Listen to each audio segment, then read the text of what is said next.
আচ্ছা, অনেকে বলে ইচ্ছে থাকলে নাকি উপায় হয়। আপনি বলুন তো, ধরুন আপনি কোনো জায়গায় বেড়াতে যাওয়ার কথা চিন্তাভাবনা করছেন, আর বেড়াতে যাওয়ার কথা মানে বাঙালির মন তো দীপুদা কি সঙ্গে করবে, মানে দীঘা, পুরী, নয়তো দার্জিলিং, কোথাও না কোথাও যাওয়ার চিন্তাভাবনা করবে অল্প দিনের ছুটি পেলে বা হাতে টাকা পয়সা রেডি হলে। আগেই মানুষে মানে একদিকে সমুদ্র, আবার এদিকে জগন্নাথের মন্দির, পুরীর দিকে যাওয়ার চিন্তাভাবনা সবাই আগে করে। কিন্তু আপনি দেখলেন ট্রেনের টিকিট কনফার্ম হচ্ছে না, বা ধরুন টিকিট কনফার্ম হলো বাট আপনার মন মতন আপনি হোটেল পাচ্ছেন না, তাহলে তো আপনার যাওয়া প্রোগ্রাম ক্যান্সেল হয়ে গেল, তাই না? তাহলে আপনার মনটা তো বিষাদে ভরে গেল।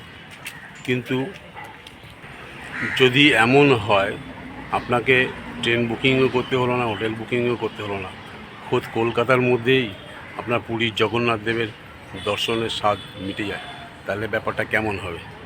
চলুন আজকে আমি ভিডিওতে আপনাকে সেই জিনিসটাই দেখাবো। আমি আজকে খিদিরপুরে জগন্নাথ দেবের মন্দির একদম কমপ্লিটলি পুরীর মন্দিরের আদলেই এটা তৈরি করা হয়েছে। আজকে আমি সেখানেই যাব, সেখানে গিয়ে পুরীর মন্দিরের মতনই সমস্ত কিছু দর্শন করাবো, মন্দিরে কী কী আছে না আছে, বা কীভাবে যেতে হবে, মন্দিরে কখন দরজা খোলে, কখন মানে ভোগে প্রসাদ পাওয়া যায় কি না, বা পেলে তার মূল্য কত, বা যারা ধরুন অনেক দূর থেকে আসবেন নাইট স্টে করার মতন ব্যবস্থা করা আছে কি না, সমস্ত বৃত্তান্ত কিছু আমি দিতে থাকবো এই ভিডিওতে। ঠিক আছে, দেখবেন। ওইখানে গেলে যারা গেছেন তারা তো বলতে পারবেন কীরকম আছে, যারা এখনও যাননি আপনি ওখানে গেলে পুরী মন্দিরে গেলে তার যে আনন্দ বা তার যে ফল লাভ হয়, এখানেও গেলেও আপনি ঠিক ততটাই আপনি পেতে পারবেন। ঠিক আছে, তা চলুন যাই, ভিডিওটা পুরো দেখুন, ভালো লাগলে বেশি বেশি করে শেয়ার করবেন।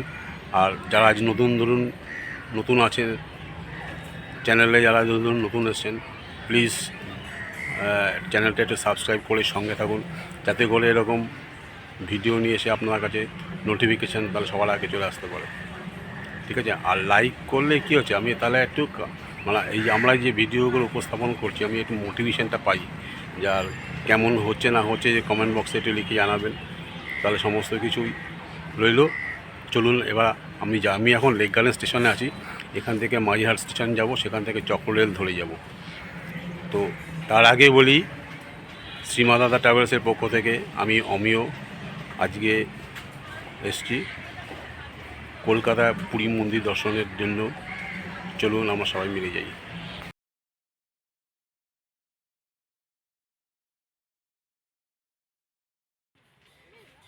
মন্দিরে গেটের সামনে আসতেই প্রথমেই চোখে পড়লো পাশে দুটো বড় বড় সিংহ রয়েছে, মানে প্রবেশদ্বারটাই সিংহ দুয়ার বানানো হয়েছে, যার বাদিকে রয়েছে জুতো রাখার ঘর, যেখানে আপনি জুতো রেখে যেতে পারবেন নিশ্চিন্ত মনে। আর ডান দিকে রয়েছে মা বটমঙ্গলার মন্দির। মা বটমঙ্গলাকে দর্শন করে, বটমঙ্গলা বেশ সুন্দরভাবে রয়েছে, কি সুন্দর লাগছে, হলুদ শাড়িতে লাল পাড়ে বেশ সুন্দর লাগছে। এবং ওনাকে দর্শন করার পর এবার মূল মন্দিরে প্রবেশ করা হচ্ছে, এবং প্রবেশ করতে প্রথমে একটা গম্বুজ দেখা গেল, যার সামনে রাধাকৃষ্ণের একটা পাথরের মূর্তি রয়েছে। এবং যার ডান দিকে রয়েছে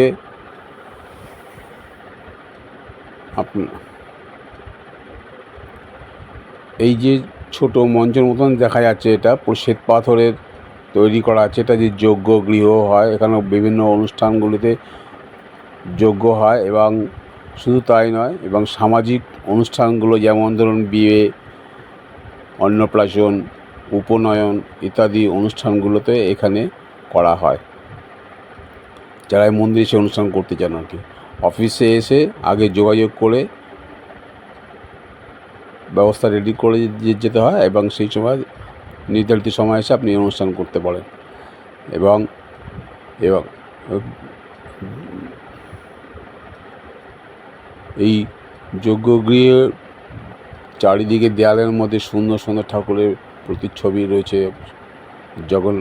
জগন্নাথ বলরামের সুভদ্রার ছবি রয়েছে, যজ্ঞ হচ্ছে। তার পাশে দেখুন গৌরাঙ্গ মহাপ্রভু ভক্তদেরকে নিয়ে কীর্তন আনন্দে নৃত্য করছেন। কি দারুণ লাগছে, অপূর্ব অপূর্ব। এবং এই পাশে গেট বন্ধ করা আছে এখন। এইটা হচ্ছে গিয়ে আবাসস্থল, মানে গেস্ট হাউস। যারা দূর থেকে আসেন রাত্রে স্টে করবার জন্য, এখানে এসি এবং নন এসি, এই গেস্ট হাউস, এই গেট বন্ধ করা আছে। এসি এবং নন এসি দুরকমই ব্যবস্থা করা আছে। আপনারা আপনাদের সুবিধা মতন যোগাযোগ করে নিতে পারবেন এখানে। আর এই গম্বুজের সামনেই রয়েছে মোমবাতি ধূপকাঠি জ্বালানোর মতন জায়গা, কেন মূল মন্দিরে আরতি করবার অনুমতি নেই। আপনারা এখান থেকেই আরতি করে মোমবাতি ধূপকাঠি এখানে রেখে দিয়ে যাবেন। এই গম্বুজের পাশেই রয়েছে, এই দেখুন এখানে রাখছে একজন ভক্ত। আচ্ছা, এইবার এই গেল ডান দিকে। এবার বাদিকে দেখুন, বাদিকে পরপর রয়েছে, প্রথমে রয়েছে প্রসাদ বা ডালা কেনার মতন ঘর রয়েছে, জিনিসপত্র কিছু কেনার মতন। তারপরে অফিস ঘর রয়েছে, এখানে ভোগের কুপন, হাত ধোয়ার জন্য জায়গা রয়েছে। পাশে লেডিস এবং জেন্টস দু রকমেরই বাথরুম রয়েছে। দূর থেকে আসলে কারোর কোনো অসুবিধা নেই, এখানে আপনার হাত পা ধুয়ে তারপরে আপনি এখান থেকে ডালা কিনে নিতে পারবেন। আর প্রসাদের কুপনের জন্য আগে থেকে এই যে আমি এক স্ক্রিনে ফোন নাম্বার দিয়ে দিলাম, এই ফোন নাম্বারে আগের দিন ফোন করে আপনারা আসবেন, কজন আসবেন, এবং সেইভাবে ফোনে কথা বলে নিলে পরের দিনকে এসে আপনি কুপন পাকাপাকিভাবে পেয়ে যেতে পারবেন নিশ্চিন্ত মনে। কিন্তু যদি ফোনে কন্ট্যাক্ট করে না আসেন তাহলে কুপন পাওয়ার সম্ভাবনাটা কিন্তু অনেকটাই কম থাকে। তাই জন্য আগের থেকে ফোন করে আসাটাই ভালো। আর আপনাকে ফোন করলে একটা কোড নাম্বার বলে দেবে, আপনি এখানে এসে শুধু ওই কোড নাম্বারটা বলবেন, তাহলে আপনি আপনার কুপন পেয়ে যাবেন। কুপন মূল্য 150 টাকা, আর যারা পার্সেল করবেন নিয়ে যাবেন ভাবছেন তাদের জন্য 180 টাকা। আর এই সিঁড়ির নিচেই রয়েছে ফুল মালা কেনার জায়গা রয়েছে, ওখান থেকে আপনি কালেক্ট করে নিতে পারবেন। যদি সঙ্গে করে নিয়ে আসেন তো ভালো, না হলে এখান থেকেই নিয়ে নিতে হবে যারা পুজো দেবেন ভাবছেন না। এবারে সিঁড়ি দিয়ে উপরে উঠলেই আপনার দর্শন হবে।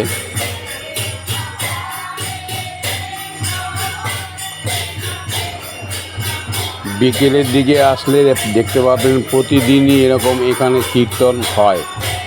আর বিগ্রহগুলি দেখুন, অবিকল জগন্নাথ, বলরাম এবং সুভদ্রা যে বিগ্রহগুলো রয়েছে পুরো পুরীর মন্দিরের মতন, কত সুন্দর লাগছে, কত বড় বড় লাগছে। আমার মনে হয় না এত বড় বিগ্রহ সারা কলকাতাতে আর কোথাও আছে। কি অপূর্ব! গর্ভগৃহে পুরোহিত মশাই সবসময়তেই থাকেন। আপনার যখন ইচ্ছা সকালে হোক বা বিকালে যখনই আসবেন, ওনার কাছে দিলে উনি সমস্ত পুজোর ব্যবস্থা উনি সমস্ত করে দিতে পারবেন।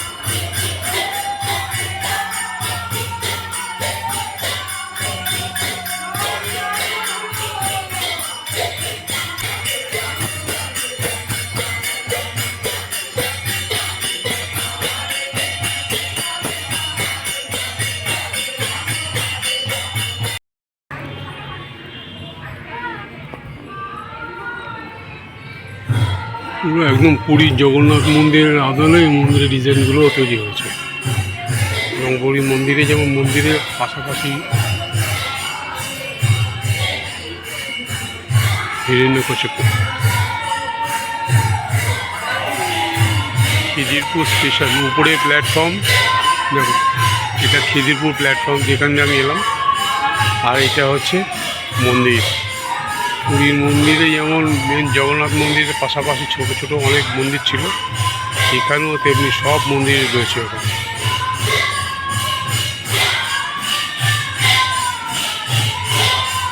ট্রেনে করে যাতায়াত করি অনেকবার, কতবার ভাবি আসবো আজকে চলেই এলাম।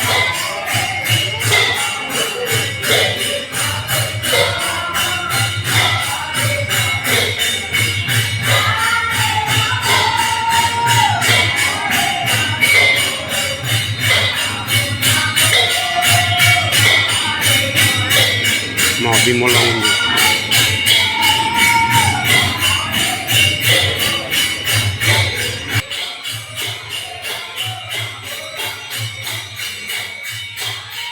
বিমলা মন্দিরের পাশেই রয়েছে হনুমান মন্দির।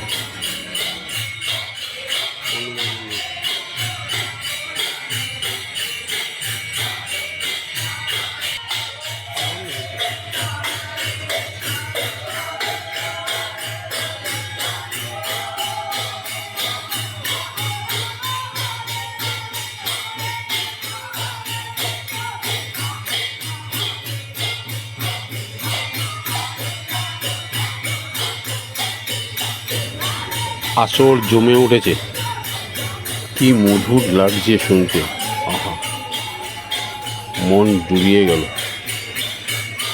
শুধু যে ছোট ছোট মন্দির রয়েছে পাশে তা নয়, মূল মন্দিরের চার দেয়ালের মধ্যে পাথরে খোদাই করা প্রচুর দেবদেবীর মূর্তিও এখানে রয়েছে, একদম অবিকল পুরীর মন্দির যেরকম ছিল পুরো সেই রকম।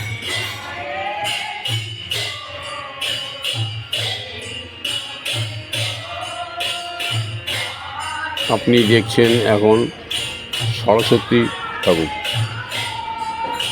সরস্বতী বিগ্রহ, খুব সুন্দর লাগছে, পুরো মার্বেলের তৈরি।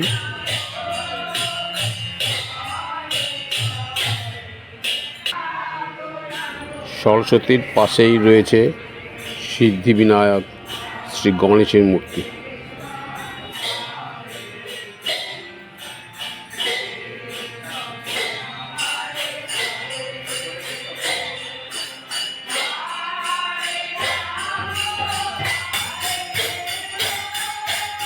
মূল মন্দিরের একদম সামনে দিয়ে মানে সিঁড়ি দিয়ে উঠেই প্রথমে চোখে পড়বে একটা স্তম্ভ, যেটার উপরে গরুর রয়েছে। এই স্তম্ভটার নাম হচ্ছে গরুর স্তম্ভ।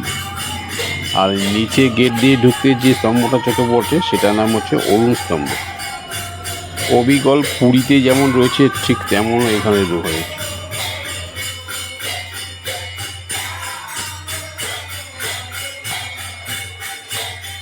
ঘড়িতে এখন সন্ধ্যে 6:15 বাজে, আরতি করার টাইম হয়ে এসেছে।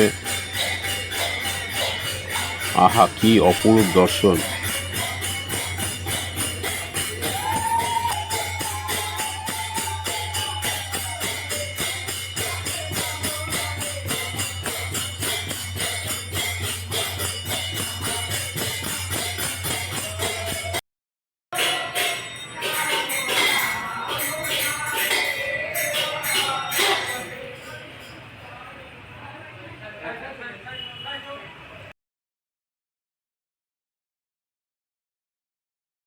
ছোটদের সঙ্গে করে নিয়ে আসলে ওরাও খুব আনন্দ পাবে, তার কারণ মন্দিরের চারধারটা বেশ খোলামেলা জায়গা আছে, ওরাও বেশ ছুটোছুটি করে খেলতে পারবে, আনন্দ পাবে।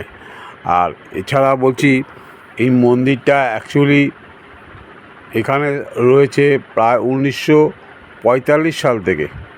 তখন এত বড় মন্দির ছিল না, এবং এর যে ইতিহাস, কেন এখানে মন্দিরটা তৈরি হয়েছে বা কারা এই মন্দিরটা তৈরি করছে, এই ইতিহাসটা আজও পর্যন্ত কিন্তু অজানাই রয়ে গেছে। তবে 2000 সালে এই মন্দিরটা পূর্ণ সংস্করণ করা হয়, এখন করে এই নতুন মন্দিরটা তৈরি হয়েছে। এবং এইটা সম্পূর্ণ পুরীর মন্দিরের আদলেই তৈরি হয়েছে। পুরীর মন্দিরে যেমন মূল মন্দিরের পাশে অনেক ছোট ছোট মন্দির রয়েছে, এখানেও ঠিক তেমনি প্রচুর মন্দির রয়েছে। গণেশজি রয়েছে, হনুমানজি রয়েছে, বিমলা দেবীর মন্দির রয়েছে, সরস্বতী মন্দির রয়েছে, সাবিত্রী সত্যভামা মন্দির রয়েছে, প্রচুর মন্দির রয়েছে এখানে। আর এবার বলি, আপনারা এখানে আসবেন কিভাবে। চক্র রেল ধরে খিদিরপুর স্টেশন আপনি দমদম দিয়ে ধরতে পারেন বা মাঝেরহাট দিয়ে ধরতে পারেন। মাঝেরহাট দিয়ে ধরলে একটা স্টেশন পরেই চক্র রেলে আপনার খিদিরপুর স্টেশনে নামেন। স্টেশন থেকে এই মন্দির দেখা যায়, ওয়াকিং ডিস্টেন্স মাত্র 4 থেকে 5 মিনিট সময় লাগে। আর যদি বাসে আসতে চান তাহলে খিদিরপুর ট্রাম ডিপো থেকে নেমে ওখান থেকে আপনার 5 মিনিটের মতো হাঁটা পড়বে। হাওড়া দিক দিয়ে আসুন বা বেহালা দিক দিয়ে যারা আসবেন তারা 12C ধরলে আপনি আসতে পারবেন। হাওড়া দিক দিয়ে আপনার বাটানগর মিনি আছে, মেটিয়াবুরুজ মিনি আছে, আসতে পারবেন। 12Cও ধরতে পারবেন। আর শিয়ালদা দিয়ে আসলে 227 নম্বর, বা ধরুন যারা যাদবপুর বা আনাসা রোডের ওই দিক দিয়ে আসবেন, 1A আসবেন, 1Aতে আসতে পারবেন। সব দিক দিয়ে আসারই মতনই কমিউনিকেশান রয়েছে, কোনো অসুবিধা নেই। ঠিক আছে, যে কোনো দিন আসতে পারবেন। সকাল 6টা থেকে 12:30 পর্যন্ত মন্দির খোলা থাকে, এবং আবার বিকেল 4টে থেকে রাত্রি 9টা পর্যন্ত মন্দির খোলা থাকে। যখনই আসবেন আপনি পুজো দিতে পারবেন। বিকেলের দিকে আসলে আরতি দর্শন করতে পারবেন। আবার সকালের দিকে আসলে আপনি দুপুরের প্রসাদও সেবা গ্রহণ করতে পারবেন, প্রসাদ গ্রহণ করতে পারবেন। আপনারা এখন যে চাকাটা দেখতে পাচ্ছেন, এটা পুরীর জগন্নাথ দেবের রথের চাকা।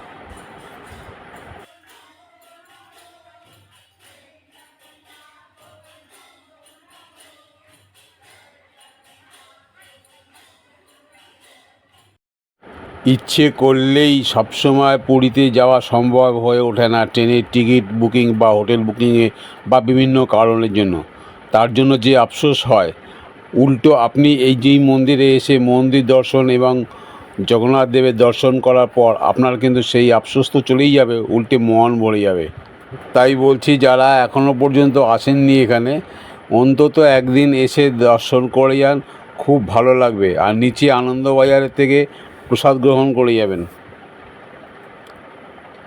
বাইক বা প্রাইভেট কার নিয়ে আসলে এখানে গাড়ি পার্কিং করারও ব্যবস্থা করা আছে। আপনারা এখন আরতি দর্শন করুন এবং ভিডিওটা বেশি বেশি করে শেয়ার করে দিন, যাতে করে অন্যান্যরাও, বাড়ির গুরুজনরাও এই আরতি দর্শন করতে পারে। মহাপ্রভুর আরতি দর্শন কম সৌভাগ্যের কথা নয়। তাই বলছি, যারা যারা দেখেছেন প্লিজ কমেন্ট বক্সে লিখে জানান। আমি জানতে চাই যে আমার এই ভিডিওর মাধ্যমে কজন সেই সৌভাগ্যশালী হয়েছিল।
কমেন্ট বক্সে লিখে জানাবেন, ঠিক আছে?